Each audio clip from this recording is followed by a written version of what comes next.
연설에 앞서 어제 그 어느 곳보다 안전해야 할 학교에서 충격적인 사건이 있었습니다. 우리 당은 진상규명과 재발방지 대책을 마련하는 데 앞장서겠습니다. 유가족께 깊은 애도를 표합니다. 존경하는 국민 여러분, 우원식 국회의장과 선배 동료 의원 여러분, 최상목 권한대행을 비롯한 국무위원 여러분, 국민의힘 원내대표 권성동입니다. 오늘 저는 무거운 마음으로 이 자리에 섰습니다. 지금 대한민국은 매우 힘든 시기를 지나고 있습니다. 12.3 비상계엄 선포, 대통령 탄핵소추와 구속기소까지 국가적으로 큰 위기를 겪고 있습니다. 국민 여러분의 불안과 걱정이 얼마나 크신지 잘 알고 있습니다. 집권 여당으로서 책임을 통감합니다. 진심으로 사과드립니다. 저는 지난 2022년 7월 21일 이 자리에 서서 교섭단체 대표 연설을 했습니다. 새로 출범한 정부와 여당의 국정과제를 상세하게 설명드렸습니다. 그리고 2년 6개월이 지나 이 자리에 다시 섰습니다. 대통령은 직무가 정지되고 국정과제 추진은 보류 상태입니다. 왜 이런 불행한 사태가 있었는지 또 앞으로 무엇을 해야 할지 고민해야 합니다. 존경하는 국민 여러분, 현 정부가 출범한 지 3년이 채 되지 않았습니다. 하지만 그동안 적지 않은 성과가 있었습니다. 무엇보다 거시경제가 안정을 되찾았습니다. 수출은 꾸준한 증가세를 유지하고 있습니다. 어려운 요건 속에서도 지난해 경제성장률 2%를 지켜냈습니다. 1인당 국내 총생산은 3만 6천 달러대에 진입했습니다. 일본과 대만보다도 높은 수준입니다. 정부 출범 당시 6%까지 올라갔던 물가 상승률은 현재 2%대의 안정세를 보이고 있습니다.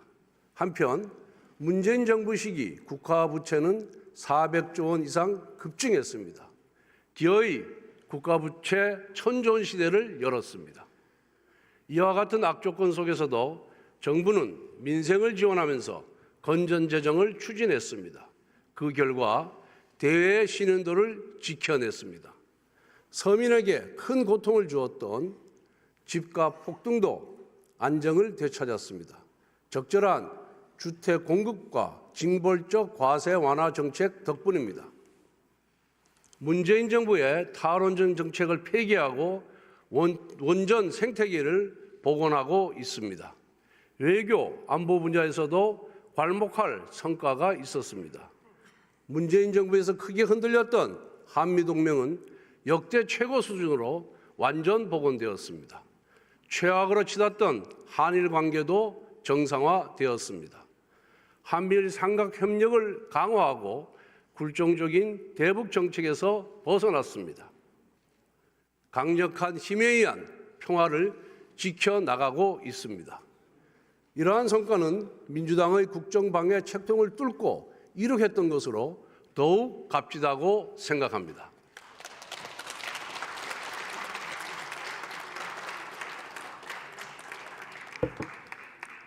하지만 미완의 과제도 있습니다. 특히 내수 침체가 지속되면서 많은 국민들께서 어려움을 호소하셨습니다. 취약계층 보호 강화, 소상공인 자영업자 지원 확대와 같은 민생 안정 정책을 펼쳐왔지만 여전히 부족합니다. 저출산 문제 대응을 위해 정부 여당은 인구전략기획부 신설을 추진해 왔습니다. 작년 7월 국민의힘은 이 같은 내용을 담은 정부조직법 개정안을 국회에 제출했습니다. 민주당의 비협조 때문에 진척이 없습니다. 국민 노후와 청년의 미래가 걸린 연금 개혁도 국회 논의가 반년 가까이 중단되었습니다. 법치주의 원칙에 따라 노동개혁을 추진해 왔습니다. 그 결과 불법 파업이 줄어들어 근로손실 일수는 문재인 정부의 3분의 1 수준으로 감소하였습니다. 90%의 노조가 회계 공시에 참여하여 투명성을 높였습니다. 노조 간부의 채용 비리도 바로 잡았습니다. 하지만 노동시장의 유연성 확보와 이중구조 해결은 민주당과 강성노조의 반대로 아직 성과를 내지 못하고 있습니다. 교육개혁의 핵심 과제인 유보 통합은 밑그림을 제시했지만 아직 추진이 더딘 상황입니다. 의료개혁도 의정갈등이 지속되면서 여전히 표류하고 있습니다. 대통령 임기 3년차는 국정 성과를 끌어올려야 할 시기인데 작금의 현실이 너무 안타깝고 송구스럽습니다. 하지만 국민의힘은 마지막까지 여당의 책무를 다하겠습니다. 남겨진 국정과제를 흔들림 없이 추진하겠습니다.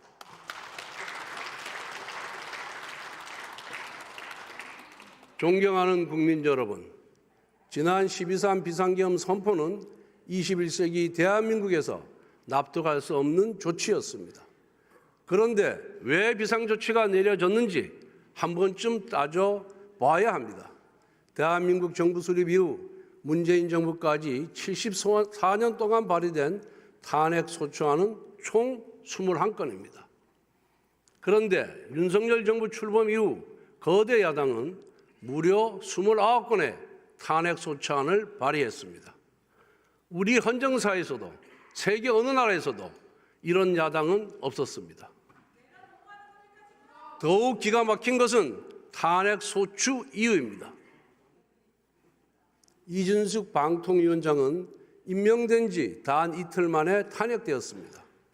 방송 장악을 위한 민주당의 정략적인 탄핵이었습니다. 이재명 대표는 대북 송금 사건, 대장동 백현동 비리 사건의 주범입니다. 그런데 이 사건을 수사한 검사들을 무더기 탄핵했습니다. 범죄 피고인이 수사검사를 탄핵하는 적반하장의 폭거였습니다. 탈원전, 서해 공무원 피살, 집값 통계 조작, 태양광 사업 비리와 같은 문재인 정권의 부정부패 범죄를 감사하였다는 이유로 난데없이 감사원장까지 탄핵하였습니다. 이재명 대표의 재판을 공소유지하는 중앙지검장과 검사들도 탄핵하여 직무를 정지시켰습니다. 이 대표 수사팀의 족쇄를 채워 재판을 지연시키겠다는 목적입니다. 심지어 법무부 장관의 탄핵소추안에는 이재명 대표를 노려봤다는 황당무계한 사유까지 포함시켰습니다. 대통령 탄핵소추 통과 이후 국정안정이 무엇보다 절실합니다. 그런데 한덕수 대통령 권한대행까지 탄핵했습니다. 헌재 재판관 임명과 관련하여 여야 합의를 요청했다는 것이 탄핵 사유였습니다. 세상에 이런 행포가 어디 있습니까?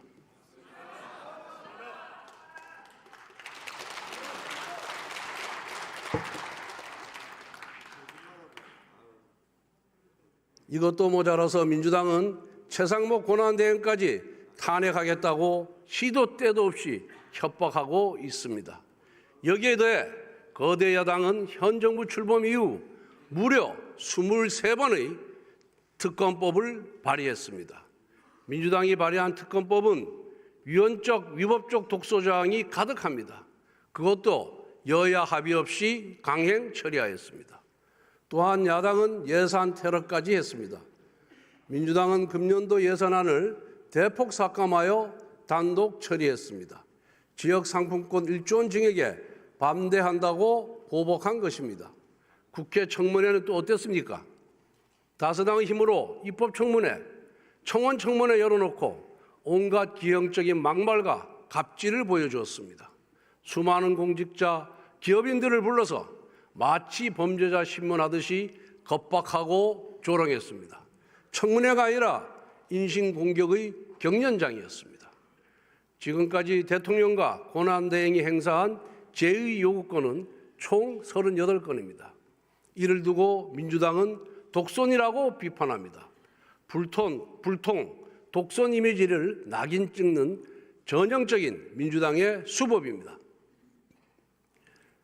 국익을 위하는 법이라면, 여야 합의로 통과된 법이라면 정부가 왜 제2요구권을 행사합니까? 국민 여러분, 29번의 연쇄 탄핵, 23번의 특검법 발의, 38번의 제2요구권 유도, 셀 수도 없는 갑질 청문회 강행, 삭감 예산안 단독 통과, 이 모두가 대한민국 건국 이후 단 한 번도 본 적이 없는 처음 있는 일입니다. 의회 독재의 기록이자 입법 폭력의 증거이며 헌정 파괴의 실록입니다.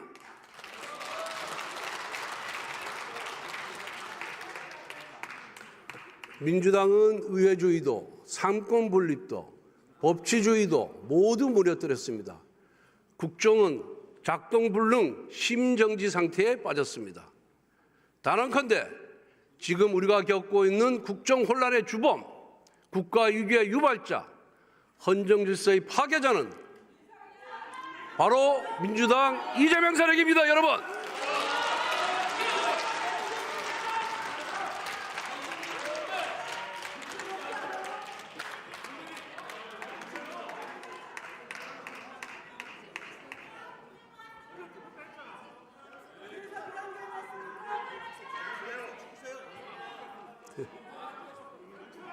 국정 혼란의 목적은 오직 하나, 민주당의 아버지 이재명 대표의 방탄입니다.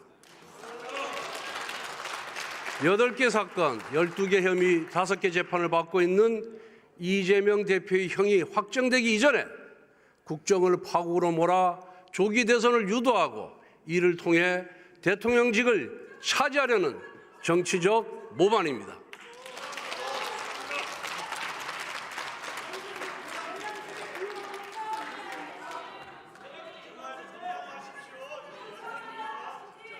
민생도 경제도 팽개치고 대표 한 사람 방탄을 위해 입법 권력을 휘두르는 개인 숭배 세력, 탄핵 특검 말고는 아무것도 할 줄 모르는 불안 조장 세력, 정치를 끝없는 갈등과 대립으로 몰아가는 국민 분열 세력, 이것이 바로 민주당의 본 모습입니다.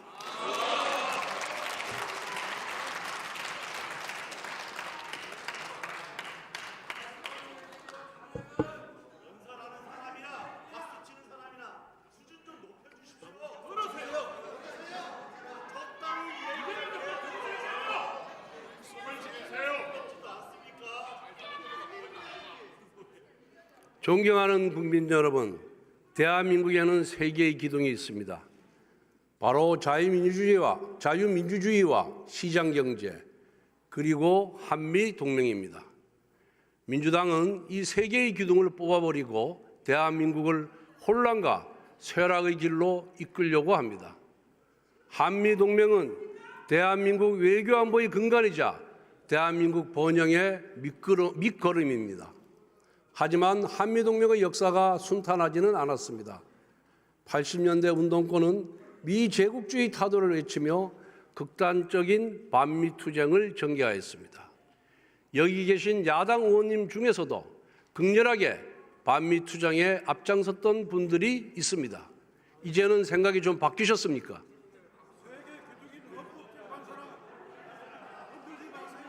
지금도 민노총을 비롯한 좌파 단체는 주한미군 철수, 한미연합훈련 중단을 외치며 한미동맹을 위협하고 있습니다.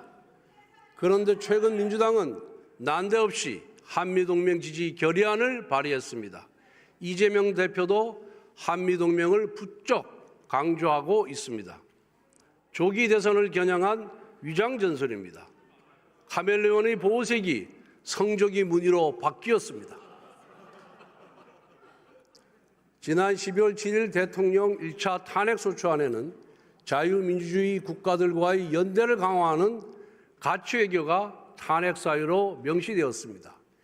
여기 계신 야당 의원님들께 묻겠습니다. 정말 가치외교가 탄핵 사유입니까? 만약 그렇다고 생각한다면 여러분은 대한민국의 근간을 부정하는 것입니다. 과거 이재명 대표는 미군을 점령군이라고 했습니다. 주한미군 철수도 각오해야 한다라고 했습니다. 2017년 대선 당시에는 대통령이 되면은 사드 배치를 철회하겠다고 했습니다. 지난 대선 때는 공식 선거운동 첫날부터 사드같이 흉악한 거 말고 보일러를 놔드리겠다고 조롱했습니다. 만에 하나 지난 대선에서 이재명 대표가 집권하였다면 무슨 일이 벌어졌겠습니까? 한미 관계는 위기에 빠졌을 겁니다. 사드를 비롯한 안보 자산을 포기했을 겁니다. 주한미군 철수도 수수방관했을 겁니다. 자유민주주의 국가의 연대는 무너졌을 겁니다. 그 대신 북한에게 목을 매면서 종전선언이라는 종이 쪼가리 한 장을 구걸했을 겁니다. 국민 여러분, 대한민국은 경제력 세계 10위권, 군사력 5위의 강국입니다. 한미관계도 산업동맹, 경제동맹으로 더욱 확장해야 합니다. 대표적으로 원자력, 반도체, 조선업이 있습니다. 모두 안보와 직결된 전략 산업입니다. 원자력 분야에서 미국의 원천 기술과 강력한 외교력, 그리고 한국의 원전 건설과 운영 능력이 결합하면 강력한 시너지를 발휘할 수 있습니다. 그런데 누가 우리 원전 산업 생태계를 파괴했습니까? 바로 민주당입니다. 민주당은 작년 말에도 차세대 원전 기술인 소듐 냉각 고속로 연구개발 예산을 삭감했습니다. 70억 원에서 7억 원으로 줄였습니다. 예산 90%가 날아갔습니다. 반도체 산업 육성을 위한 반도체 특별법과 전력망 특별법 통과도 발목을 잡고 있습니다. 반도체와 전기가 부족한데 어떻게 첨단 산업을 육성합니까? 쌀 없이 밥 짓겠다는 거짓말입니다. 대한민국 조선업은 세계 최고 수준입니다. 미국 트럼프 대통령도 우리 조선업을 주목하고 있습니다. 우리 조선업계가 미 해군 함정을 유지, 보수, 정비할 수 있다면 조선업 발전은 물론 안보에도 도움이 될 수 있습니다. 그런데 첨단 미래형 조선업을 국가 전략 기술로 지원하는 조세특례 제한법 개정안이 민주당 때문에 국회 기재위원회 문턱도 넘지 못하고 있습니다. 동맹을 강화하는 전략 산업을 내팽개치면서 어떻게 한미동맹을 강화할 수 있습니까? 아울러 지금 동유럽, 중남미 국가에서 우리의 우수한 K방산 수입을 원하고 있습니다. 그런데 국방장관의 공석으로 고위급 협상에 큰 차질을 빚고 있습니다. 최대행은 국방장관을 즉시 임명해서 국가안보와 방산 수출에 만전을 기해 주시기 바랍니다.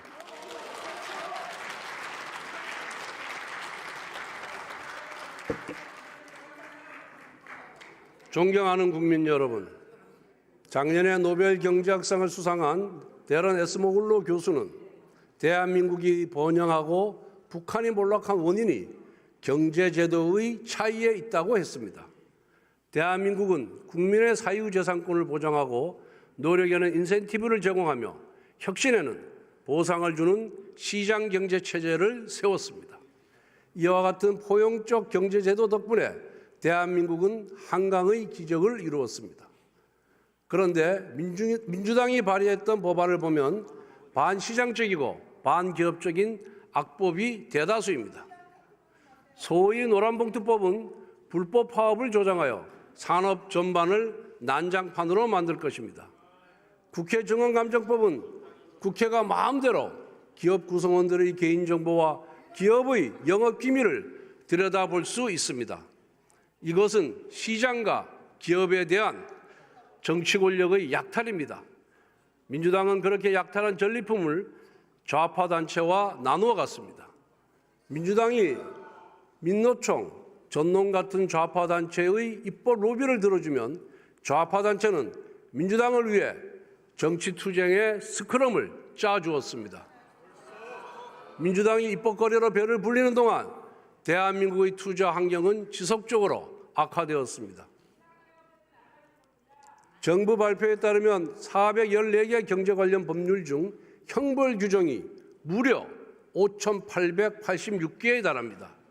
이 중 다수가 이중처벌 혹은 양벌 규정입니다.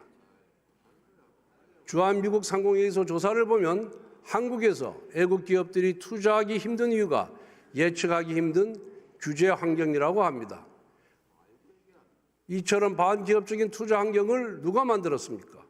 바로 정치입니다. 그저 기업을 규제하고 과도하게 비난하면 착한 정치인, 견연 정치인으로 대접해주는 위선의 정치 문화가 우리 경제의 족쇄가 되었습니다. 그리고 그 중심에 민주당이 있습니다.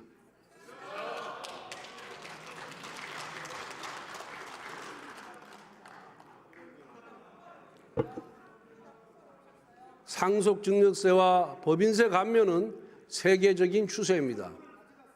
그런데 민주당은 세제 개편을 부자 감세라는 선동으로 가로막았습니다.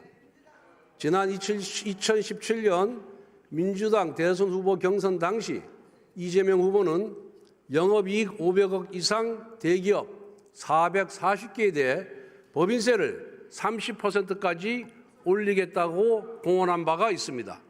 성남시장을 할 때는 재벌 체제 해체에 정치 생명을 걸겠다고 했습니다. 이와 같은 이재명 대표의 경제 극단주의는 기본소득에서 정점을 찍었습니다. 성남시장 때 2,800만 명에게 100만 원씩 기본소득을 나눠주겠다고 밝혔습니다. 경기지사 재직 당시에는 기본소득은 필생에 이루고 싶은 정책이라고 했습니다. 그런데 그 막대한 비용을 어디서 마련합니까? 지난 대선 당시 이재명 후보는 데이터세, 인공지능 로봇세, 국토보유세를 거두면 기본소득 재원을 마련할 수 있다고 했습니다. 그야말로 신기루 같은 이야기입니다. 지구상에서 기본소득을 도입한 나라는 단 하나도 없습니다. 그런데 최근 이재명 대표는 실용주의를 표방합니다. 기업 경쟁력이 국가 경쟁력이다. 기본소득 재검토할 수 있다. 지금은 성장이 시급하다며 자신의 과거를 전면 부정하고 있습니다. 하지만 정치적 유불리에 따라 바꾼 말들은 언제든 강성 지지층이 원하는 포퓰리즘으로 회귀할 것입니다. 이재명 대표와 민주당이 정책과 노선을 진정 수정할 의지가 있다면 노란봉투법, 국회 증언감정법부터 폐기하십시오. 대신 여야가 합의한 민생 법안들을 당장 통과시키십시오. 만약 그렇지 못한다면 이재명 대표가 외친 실용주의는 정치적 가면극에 불과합니다.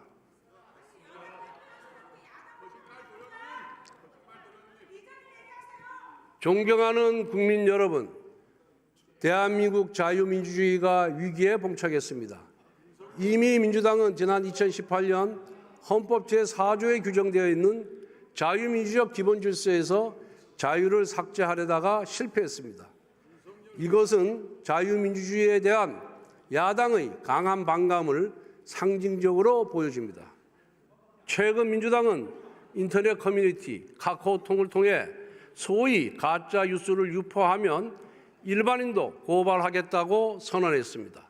그리고 민주파출소 같은 회계환 홈페이지를 만들어 신고도 받고 있습니다.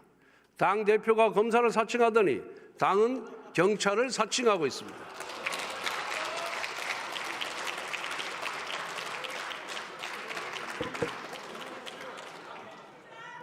빅브라더가 당신을 주시하고 있다. 조지 오웰의 소설 1984에 나오는 유명한 문장입니다. 이제 이 문장은 우리 현실 속에서 민주당이 당신을 주시하고 있다로 바뀌고 있습니다.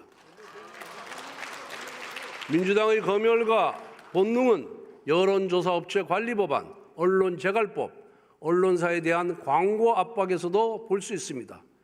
이처럼 민주당과 이재명 대표는 의회 권력만으로도 무소불위 권력을 휘두르고 국민의 일상까지 감시합니다. 민주당의 권력이 더 커지면 무슨 일이 벌어지겠습니까? 국민의 사생활도 통제하는 공포정치가 일상화될 것입니다. 반대 세력에 대한 끝없는 정치 보복과 숙청이 벌어질 것입니다. 국민 여러분, 국민의힘이냐 민주당이냐라는 질문은 자유민주주의냐 1인 숭배 독재주의냐라는 질문과 같습니다. 안정과 통합이냐 혼란과 분열이냐라는 질문과도 같습니다. 그리고 그 답은 명확합니다.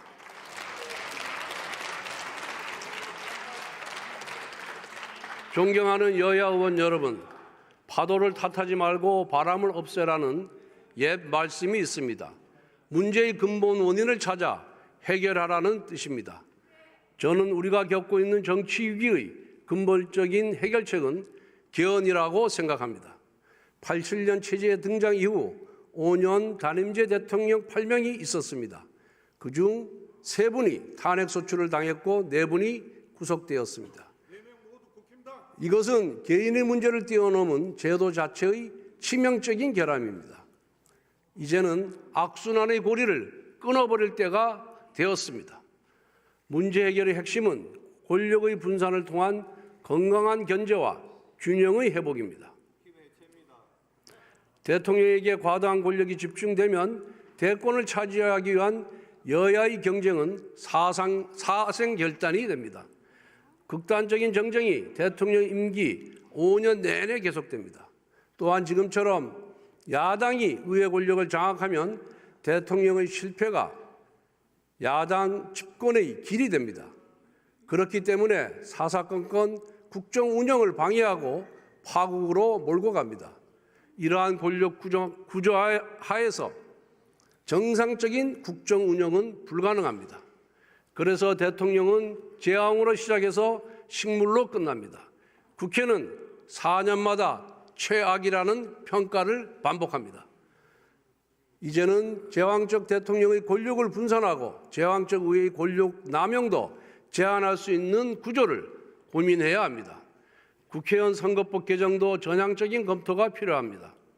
민심을 왜곡하는 준연동형 비례대표제를 폐지해야 합니다. 선거구제 역시 개편이 필요합니다. 협치와 공존이 가능한 구조로 가야 합니다.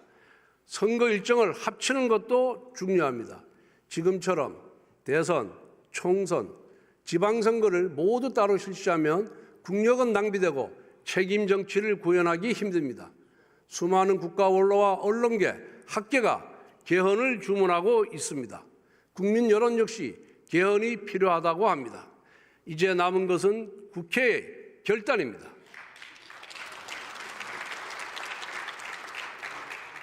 (2022년 9월) 이재명 대표도 바로 이 자리에서 개헌 필요성을 역설한 바가 있습니다. 그런데 지금 민주당과 이재명 대표는 개헌을 애써 외면하고 있습니다. 대권이 눈앞에 다가왔다고 생각하는 것입니까? 이대로 가면 다음에 누가 어느 당이 집권하더라도 총성 없는 내전이 반복될 뿐입니다. 여야가 함께 머리를 맞대고 국민과 각계의 의견을 수렴합시다.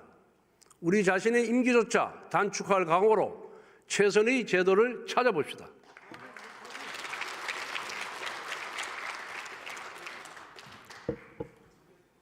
존경하는 국민 여러분, 정부는 의료개혁을 추진해 왔습니다. 정부가 의료계의 목소리를 세심하게 수렴하지 못했고 조급한 측면도 있었습니다. 그렇지만 필수 의료를 정상화하고 지역 의료를 살리기 위해서는 의료개혁이 필요합니다. 의정대화를 다시 시작합시다. 의료 현장의 정상화를 위해 국민의힘은 정부 의료계와 함께 지혜를 모아가겠습니다. 우리 당은 작년 말에 대한의학회 등 6개 단체가 요구한 전공의 수련 특례와 입영 연기 적용을 정부에 관철시켰습니다. 교육부총리도 2026년 의과대학 정원 문제를 원점에서 논의하겠다고 약속했습니다. 아울러 민주당의 책임 있는 역할을 촉구합니다. 그동안 민주당은 국가적 중대 현안인 의정 갈등을 수수방관하며 정치적 반사이익만 취해왔습니다. 국회 제1당원으로서 지극히 무책임한 태도입니다. 정쟁에 쓰는 힘의 10분의 1만이라도 민생 현안에 쓰기를 바랍니다. 존경하는 국민 여러분, 연금개혁도 핵심 국정과제로 추진해왔습니다.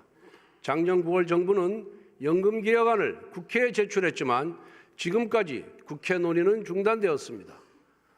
정부안 제출을 다그쳤던 민주당이 막상 정부가 개혁안을 제출하자 논의를 거부했기 때문입니다.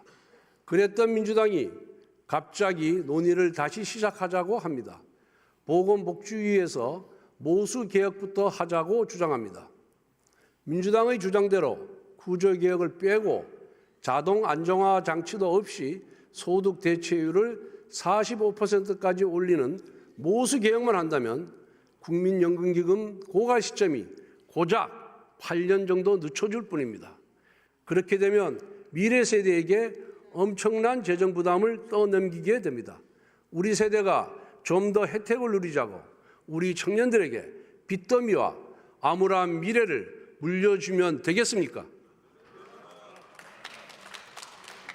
연금개혁은 기본 틀부터 바꾸어야만 50년, 100년을 지속할 수 있습니다. 그래서 국민의힘이 줄곧 모수개혁과 구조개혁을 함께 하자고 주장하는 것입니다. 아울러 국민연금 수익률을 더 높일 수 있는 방안도 모색해야 합니다. 수익률이 높아야 연금 재정도 건전해집니다. 현재 국민연금기금의 규모는 1,200조 원에 육박합니다. 세계 연금기금 중 3, 4위 수준입니다. 투자를 결정하는 기금운용위원회도 장차관 공무원과 노사 대표가 아니라 전문가 중심이 되어야 합니다. 연기금의 수익률을 획기적으로 올리기 위해 세계적인 인재를 불러올 수 있는 방안을 마련하겠습니다. 연금개혁은 기초연금, 퇴직연금, 개인보험과 연계되어 있습니다. 따라서 보건복지위 단일 상임위 차원이 아니라 특별위원회라는 큰 그릇을 만들어 논의해야 합니다. 여야가 특위 구성에 합의한다면 국민의힘은 모수개혁부터 논의하는 것을 수용하겠습니다. 그러나 반드시 구조개혁과 수익률 개혁 논의가 이어지는 장치가 마련되어야 할 것입니다.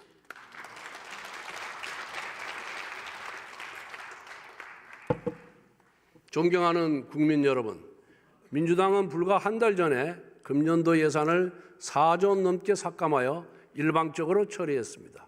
그런데 이제 와서 추경을 하자고 합니다. 국가 예산을 이렇게 당리당략으로 분탕질하면 안 됩니다. 추경을 입에 담기 전에 국민들과 모든 공직자들께 사과부터 하십시오.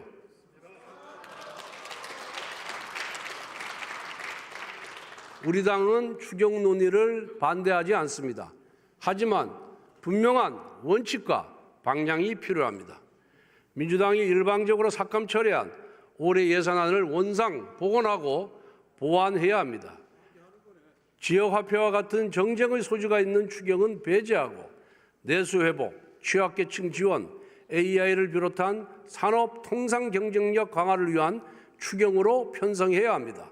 아울러 이번 2월 국회에서 반도체 특별법을 반드시 처리해야 합니다. 미국, 중국, 일본, 대만 등 주요국들은 반도체를 국가안보 전략 산업으로 여기고 전폭적인 지원을 하고 있습니다. 세계 각국은 국가적 정책 지원과 근로시간 유연화를 통해 초경쟁 체제에 돌입했습니다. 연구개발과 생산이 24시간 365일 지속되지 않으면 살아남을 수 없는 산업이기 때문입니다. 전 세계에서 반도체 연구 인력이 주 52시간 근무에 발목 잡힌 나라는 어디에도 없습니다. 그런데 민주당은 고임금 연구개발 인력에 한해 주 52시간 근로시간의 예외를 주자는 법안을 끈질기게 거부하고 있습니다. 주 52시간 규제에 집착하는 민주당은 글로벌 스탠다드에서 한참 뒤떨어진 정치 세력입니다. 이 변화무쌍한 시대에 실용의 가치를 배신하는 21세기 세국입니다. 반도체에는 이념도 없고 정파도 없습니다. 경제전쟁의 시대에 이기는 방법만 고민해야 합니다. 존경하는 국민 여러분, AI, 반도체와 같은 첨단 산업 육성에 우리 미래가 좌우되는 시대입니다. 첨단 산업은 충분한 에너지의 뒷받침이 필수적입니다. 그런데 현장에 에너지 확보 비상이 걸렸습니다. 용인 반도체 클러스터를 봅시다. 삼성전자와 SK하이닉스가 약 480조 원을 투자할 예정이지만 전력 확보가 어렵다고 합니다. 동해안이나 남해안에서 생산된 전력을 끌어오려고 하지만 넘어야 할 난관이 너무 많습니다. 국민의힘은 첨단 기업에 충분한 에너지를 공급할 수 있도록 에너지, 교통, 통신 인프라를 통합적으로 고려한 국토종합 인프라 개발 로드맵을 구축하겠습니다. 기존의 수도권과 도로망 중심의 국토 개발 계획을 에너지 인프라 중심으로 패러다임을 전환하겠습니다. 막대한 전력이 소요되는 첨단 산업을 에너지원과 송배전 기반 시설을 갖춘 지방으로 이전하도록 유도하고 그에 따른 세제, 보조금, 교육, 의료, 문화 인프라 같은 다양한 인센티브를 파격적으로 제공하겠습니다. 이것이 바로 대한민국 재도약을 위한 새로운 국토개발 프로젝트입니다. 미래 산업 육성과 지방 활성화라는 두 마리 토끼를 잡겠습니다.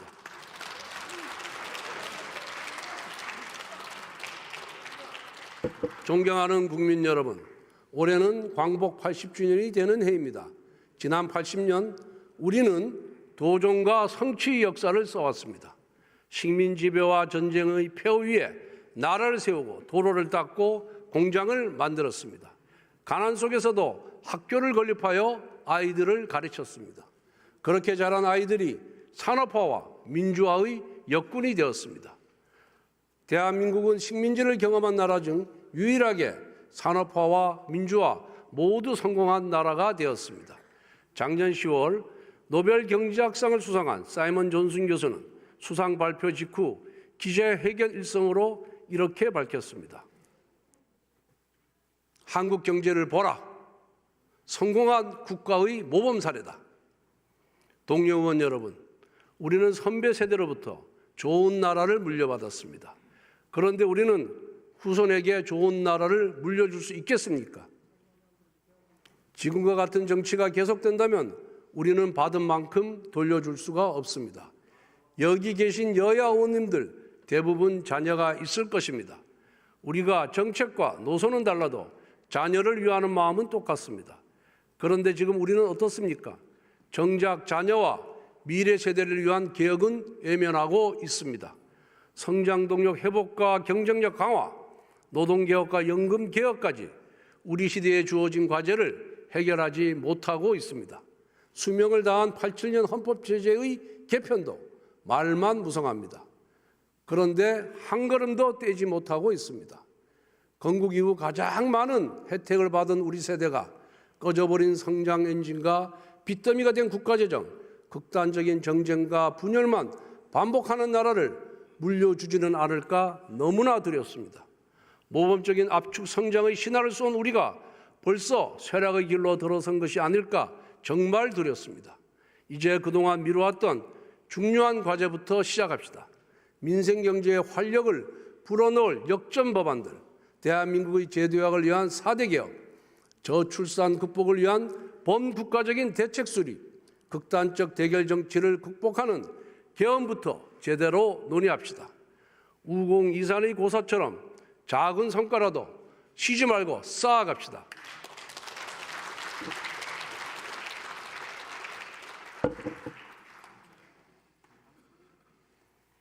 존경하는 국민 여러분, 국민의힘은 대한민국의 정통 보수 정당입니다.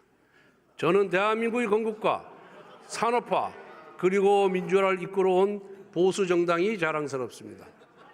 물론 우리 과오도 아픔도 있었습니다. 그 공은 계승하고 관은 덜어내는 것이 후배 정치인의 책무입니다.